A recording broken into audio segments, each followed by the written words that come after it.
किया जा रहा, उनको शॉल ओढ़ाकर सम्मानित किया है पंजाब के मुख्यमंत्री प्रकाश सिंह बादल ने और उन्हें स्वरूपा भी भेंट कर रहे हैं आनंदपुर साहब की इस जनसभा में।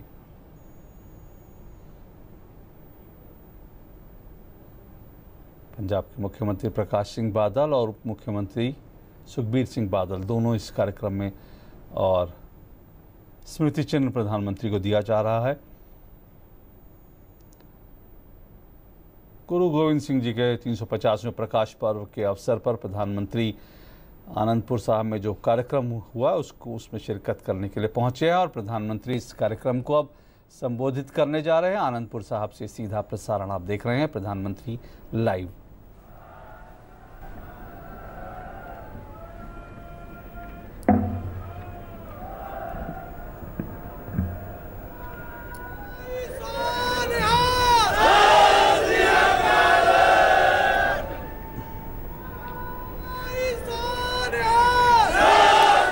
पंजाब के मुख्यमंत्री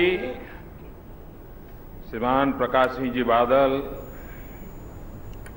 उप मुख्यमंत्री श्रीमान सुखबीर जी, केंद्र में मंत्रिपरिषद के मेरे साथी श्रीमती हरसिमरत जी, श्रीमान विजय सांपला जी,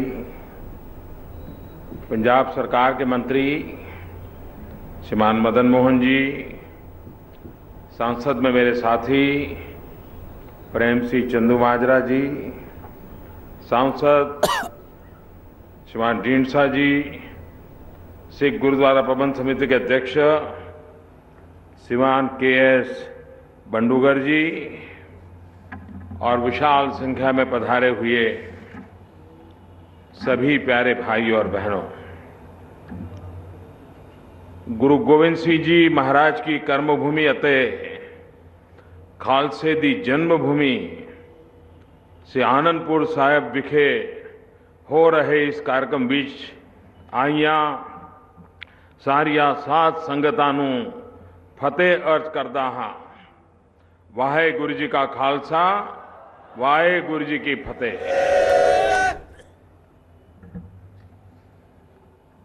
10वें पातशाह श्री गुरु गोविंद सिंह जी महाराज के 350वें प्रकाश उत्सव को पूरा देश मना रहा है। भारत सरकार ने भी गुरु गोविंद सिंह जी का महाराज का संदेश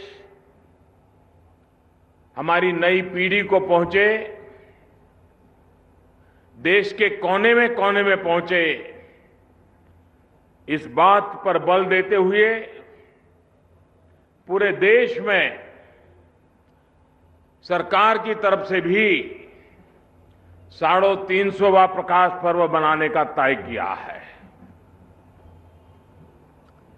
आने वाले दिनों में पटना साहिब में भी बहुत बड़ी संगत होने वाली है और भारत सरकार ने जो भी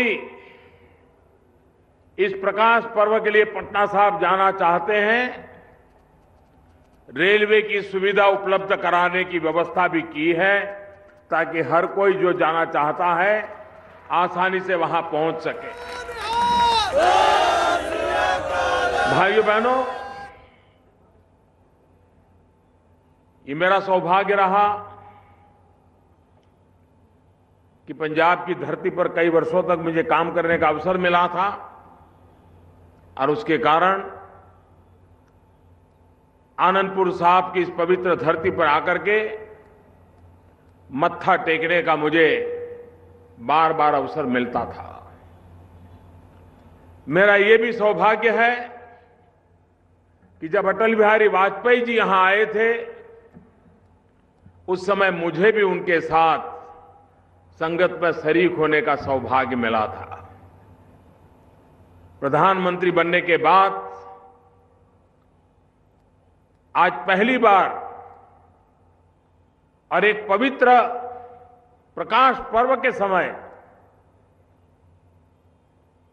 इस पवित्र धरती को नमन करने का मुझे सौभाग्य मिला है।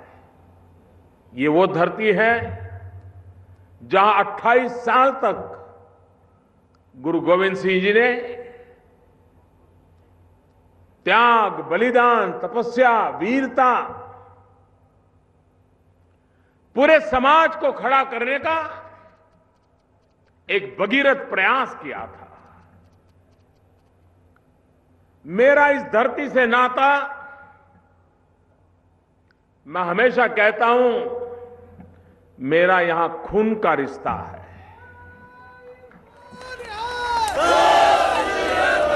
खून का रिश्ता इसलिए है कि मेरा जन्म गुजरात की धरती पर हुआ, कार्य करने का सौभाग्य यहां मिला, लेकिन गुरु गोविंद सिंह जी के जो पंज प्यारे थे उसमें एक गुजरात के द्वारिका से थे। और इसलिए, और जैसा अभी बादल साहब बता रहे थे, देश की एकता एक गुरु गोविंद सिंह महाराज के मन में प्राथमिकता थी। और इसलिए पंज प्यारे भी हिंदुस्तान की चारों दिशाओं से प्रतिनिधित्व कर रहे थे, उसमें एक गुजरात से थे। और इसलिए मुझे स्वाभाविक अनुभव होता है, अनुभूति होती है कि मेरा कोई खून का रिश्ता है। और ऐसे समय इस महान बलिदानी परंपरा को प्रणाम करने का, नमन करने का सौभाग्य मिले, तब देश में भी जात पात के खिलाफ उस जमाने में गुरु गोविंद सिंह जी महाराज सबकी एकता के लिए प्रखर रहते थे। ऊंच नीच का विरोध करना, पंथा पंथ का विरोध करना, सबको एक साथ चलने का, मानस को मानस के रूप में मानने का, ये महान परंपरा उन्होंने जी करके दिखाई थी। उस कालखंड को देखें, पूरा परिवार बलिदान, ऐसा वंशदानी शायद इतिहास के झरोखे में कहीं नजर आ सकता है, जो गुरु गोविंद सिंह महाराज ने अपने जीवन से करके दिखाया था। और उस कालखंड को देखें, एक तरफ भयंकर क्रूरता थी, जुल्म थे, अत्याचार थे। गुरु गोविंद सिंह महाराज का मार्ग, एक तरफ क्रूरता तो दूसरी तरफ वीरता का था। उन्होंने वीरता का मार्ग लिया, जन सामान्य में वीरता पैदा करने का प्रयास किया। क्रूरता का मुकाबला क्रूरता से नहीं, क्रूरता का मुकाबला वीरता से करने का संदेश गुरु गोविंद सिंह महाराज ने दिया। आज जब देश की एकता, अखंडता, शांति, एकता, सद्भाव, इस मंत्र को हमें जीना भी है और नई पीढ़ी को जीने के लिए प्रेरित भी करना है। बिखराव करने वाले लोगों की संख्या कम नहीं होती, लेकिन एकता करने वालों का ताकत भी अनेक गुना होता है। ये महान परंपरा हमें एकता का मार्ग दिखाती है, सद्भावना का मार्ग दिखाती है, सेवा का रास्ता बताती है। अगर त्याग है, बलिदान है, तो सेवा भी उच्च कोटि की है। ऐसी इस महान परंपरा के समय 350 वर्षवें प्रकाश पर्व के निमित्त गुरु गोविंद सिंह महाराज के चरणों में वंदन करता हूं, उनके त्याग बलिदान को नमन करता हूं और पूरा देश, आने वाली पीढ़ियां इन महापुरुषों के वचनों को जाने, समझे, जीने का प्रयास करे।